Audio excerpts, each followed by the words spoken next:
Have you ever wondered how doctors are able to tell whether somebody has cancer in their prostate or not? Have you also wondered how we are able to tell the aggressiveness of the cancer in somebody's prostate and otherwise in another's? If so, then this video is for you.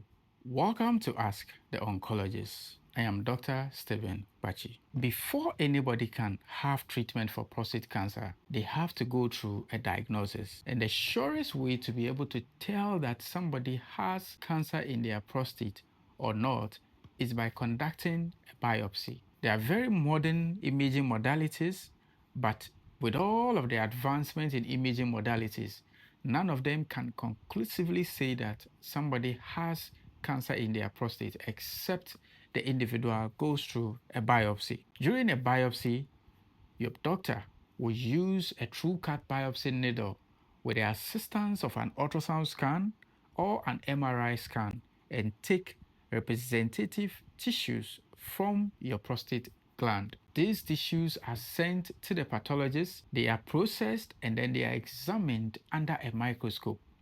It is only this examination that is able to conclusively say that there is cancer in the prostate or otherwise. No other form of imaging can give us this information except a biopsy. During the pathological examination, the pathologist will process these tissues and examine them under a microscope. And then during the examination, the pathologist is able to tell whether the cells that have been presented to him, whether they are normal prostatic cells or whether they have become cancerous.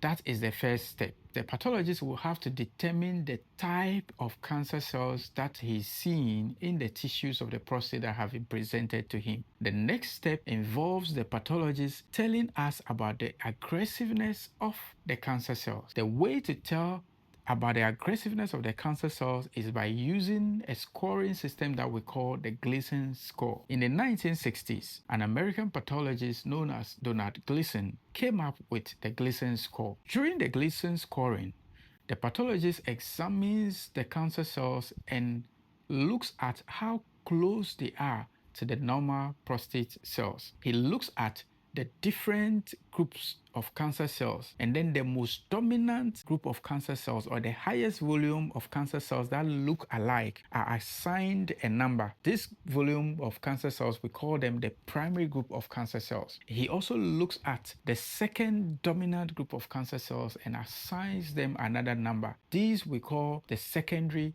group of cancer cells. The numbers assigned are between 3 to 5 for each group of cancer cells, which means the lowest number you can have or the lowest Gleason score you can have is 3 plus 3, which is a total of 6. The score of 6 usually means a less aggressive cancer, whereas you can have as high up to a score of 5 in the primary group of cancer cells and another 5 in the secondary group of cancer cells. The highest Gleason score you can have is a score of 10. So when it comes to the Gleason scoring, the lower the number, the less aggressive the cancer is, and the higher the number or the closer the number gets to 10, the more aggressive the cancer is. The Gleason scoring system has been simplified and grouped into grade groups from grade group 1 to grade group 5, with the increasing numbers also pointing to a more aggressive cancer, such that grade group 1 cancer is the less aggressive of all of them, whereas grade group 5 is the most aggressive of the cancers. Another way by which we stage cancer is what we call the TNM method, where T stands for tumor or the size of the tumor, and then the extent to which the tumor has spread in the prostate, whether it involves just one half of the prostate, both halves of the prostate, or whether the tumor has gone into the seminal vesicle, which is a very close gland that is attached to the prostate gland, or whether the cancer cells have gone outside of the prostate to involve the capsule that surrounds the prostate. Now, the N stands for nodes. With the N, we look at whether the cancer has gone into the lymph nodes that surrounds the prostate, that is in the pelvis, or the parietic lymph nodes, or whether there is no lymph node involvement. And then the M stands for metastasis. Metastasis is whether the cancer has spread outside of the prostate to distant organs, like to the bone, to the liver, to the lungs, or to the brain, or to any other organ that is distant from the prostate gland. So this helps us to be able to stage the cancer.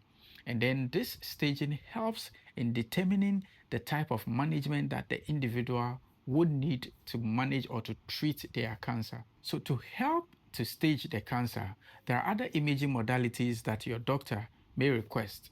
This include a CT scan, an MRI scan, a bone scan, or a PSMA PET CT scan. These imaging modalities help us to be able to tell whether the cancer has moved out or has spread or metastasized out of the prostate gland to other distant organs, or whether the disease is still confined. All these imaging modalities and tests helps us to be able to stage the cancer. And then after staging, we are now able to tell the most important treatment modality that can be applied depending on the stage that the individual has been placed in. I hope by now you've been able to get answers to your questions concerning how prostate cancer is diagnosed. In the next video series, I'll be discussing how prostate cancer is treated or prostate cancer is managed. And I'm sure that you surely do not want to miss this episode. If you like this video, don't forget to subscribe and then share this video and allow a lot more people to benefit from this video. Thank you and see you in my next video.